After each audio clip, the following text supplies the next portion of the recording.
Good day, Crime Talk aficionados. My name is Scott Reich, and this is Crime Talk. I just attended in person oral arguments at the United States Supreme Court for Trump v. Anderson. All right.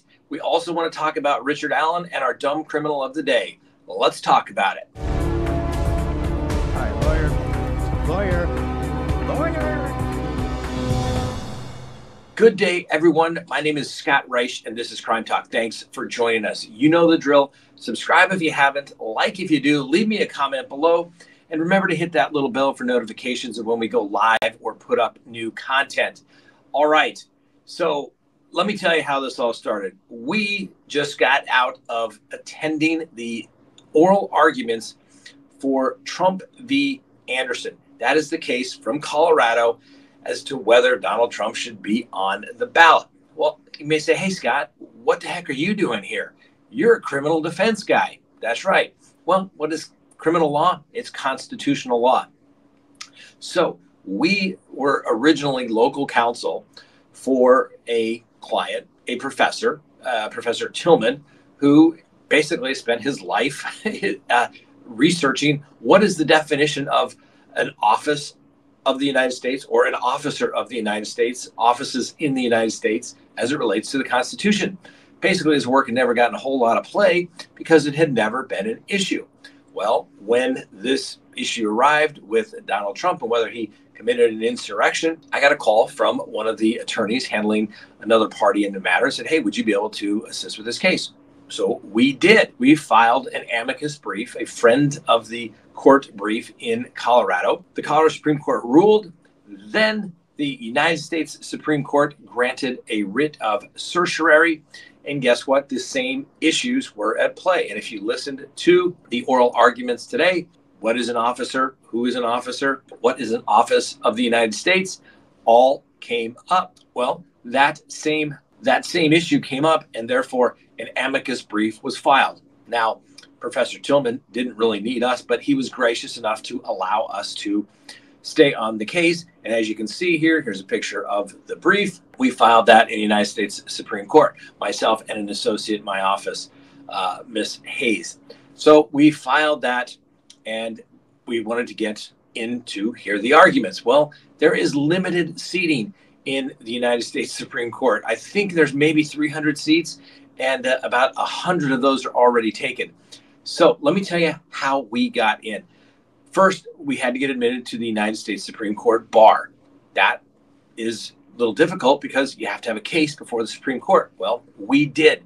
Then you had to have 2 active members of the United States Supreme Court bar sponsor you, vouch for your good character, and then you can ultimately get admitted once you pay the fees.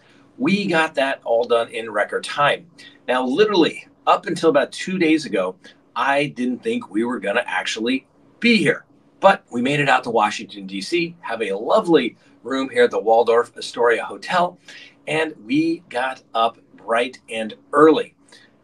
When I say we, Miss Hayes, the attorney, we went over to the United States Supreme Court building, and we stood in the attorney line. Now, remember, people have been lining up on the public side for some 50 spots in the Supreme Court to view that. They've been lining up for the last 2 to 3 days.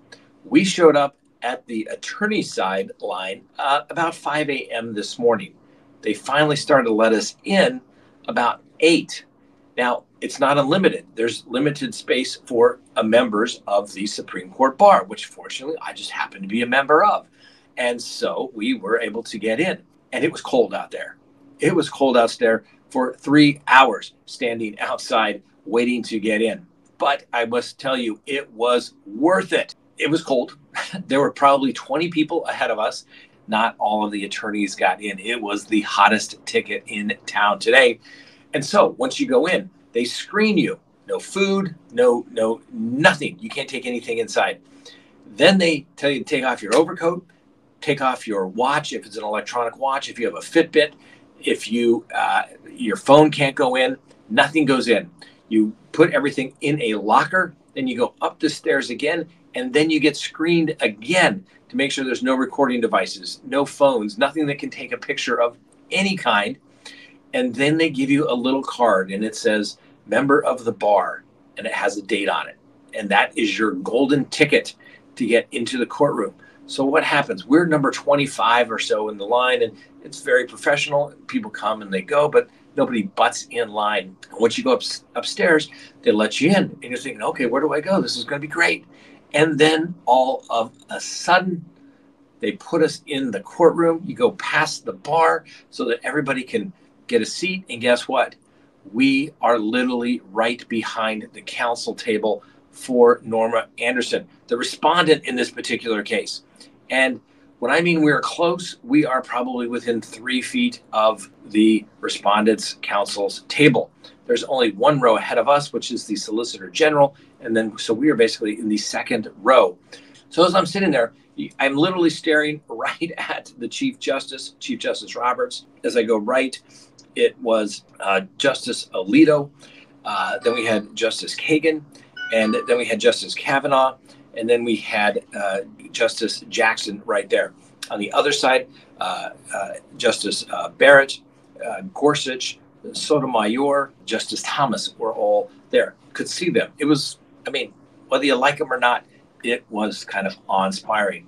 These people are all very smart. So you sit there. People tell you when to stand when they come out. They tell you when to sit down. You can't say a word. You can't talk to anybody. Your attention is completely focused. The court read 2 opinions that they had just recently decided, and then they went straight into the argument. The counsel for the Trump party did their argument, and the justices immediately began to ask questions.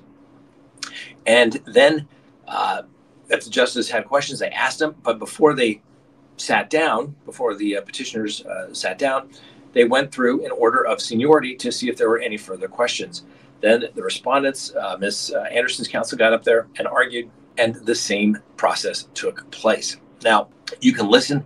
I know that the argument's already live streamed, but it's just the oral arguments, but it's worth listening to because they're very interesting arguments. And so to say that maybe this was not one of the greatest days of one's life as an attorney, other than, perhaps meeting the lovely Miss Kristen, the birth of our children, probably one of the greatest days in my life. That's how good of a day it was. And when we came out, of course, we had to hit the bookstore. We were kind of tourists. It was great because we're here and we had no responsibility whatsoever other than to not do something and embarrass yourself in front of the United States Supreme Court. So I think we accomplished that, to say the least. Anyway, so that was our day. Now we're back, like I said, back at the Waldorf Astoria Hotel here in D.C., and we'll be heading back to Colorado tomorrow. But it was an amazing experience. I hope you all listened to it, whether we put it up or you listened to it somewhere else. It was very informative, and I think most people don't really understand and appreciate what's taking place in the court systems. Basically, what they're saying is, hey, you got to have rules. You can't just make this stuff up. And even if it feels good, guess what? You can't just do it because it's going to throw the machine off, so to speak. And that means basically everybody else is right to be able to vote for somebody, even if you don't like him. Bottom line, that is what we're talking about. Then we came out, even got interviewed because somebody wanted to know what it was like inside this. Did it get very contentious? Like, no, it was very polite and professional. The judges ask questions. The attorneys respond. Nobody's talking over anybody. And that's what I do love about a good, rational argument, is that people ask questions, and the people that are putting forth that proposition have to support it. And you can see and you can hear when the argument gets weak because it cannot be supported very well, which I think it is great. And I wish more things were done like this in the world, instead of everybody going off to their little echo chambers to hear exactly what they want to hear. I think it became obvious the weakest arguments for both sides throughout the hearing, and it came through by asking questions. Well, cross-examination, basically, the greatest truth-seeking tool ever invented, not just a situation where you get to spout something and you don't get to back it up. So, great day. I hope you enjoyed the pictures. It was a blast. Never been to the Supreme Court, United States Supreme Court, 29 years. And we decided we were going to go. And the interesting thing was 3 gentlemen that we were talking to in line, all retired attorneys, but at one point in their career, had a case before the United States Supreme Court. They still were a member in good standing, and they came to watch this case as they described it as one of the most important constitutional cases probably within the last 150 years. And so to think that a little lawyer from Colorado got to be there and experience that, well, that's just pretty darn amazing. You have to admit, this lawyer stuff sometimes can be fun. You just never know where it is going to take you. All right, next on the docket, Richard Allen. Remember the Delphi murder suspect accused of killing Abby Williams and Libby German? Well, the attorneys for Mr. Allen have filed a motion to dismiss the case. Well, Scott, didn't they already do that? Well, they're asking again. Why? Because apparently the government, who's had this case for some 7 years now, finally got around to disclosing that, well, some of the information that you may want, defense team, has been destroyed. And in that particular item of been destroyed, there's a note from the prosecutor saying that due to a DVR program error discovered on, wait for it, September 20th, 2017, this error was discovered, all recordings up to February 20th, 2017 were recorded over. There is no detectable audio found on this drive. Obviously, the defense is going to say this would have cleared our client and we want the case dismissed. It's called destruction of exculpatory evidence. And that's what the defense has argued in their motion. Now, the government has not responded this week to that new motion, but it'll probably be denied. Not only does it have to be exculpatory, you have to basically show that it was done in some bad faith, and they'll probably not be able to argue that. Best you can probably do is say that the government was incompetent. So that's where that stands. And also this week, Judge Gull denied the defense request to recuse her from the case. Once again, not surprising. Judges, if they think they can't be fair, they do it at the beginning. And then it's, how dare you question me from here on out. So there you go, ladies and gentlemen. And then finally, our dumb criminal of the day.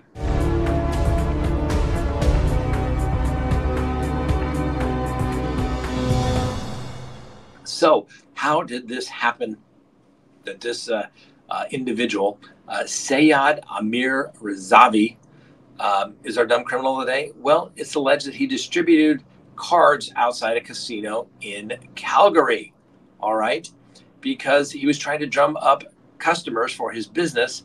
A Canadian man handed out business cards with a small sample of cocaine attached. Now, everybody should know that possession of cocaine is illegal, and when you give it to somebody, that's distribution, no matter how small. So when the police made contact with Mr. Razavi at his, and they searched his car and his house, guess what? They found another 50 baggies of cocaine, a digital scale, and some drug residue and some cash there as well. Needless to say, the police also seized a box of the business cards that are very similar to the ones handed out by Mr. Razavi with cocaine as a sampler. That is one way to get clients, ladies and gentlemen, by giving them illegal narcotics and potentially exposing them to possession of a controlled substance. Congratulations, Mr. Razavi. You are our dumb criminal of the day. All right, everyone, thanks for watching. We'll probably see you next week because we'll be traveling tomorrow. So don't have a show. That's why. If I do have a show, we'll see you tomorrow. Anyway, have a wonderful day. We'll see you next time on Crime Talk.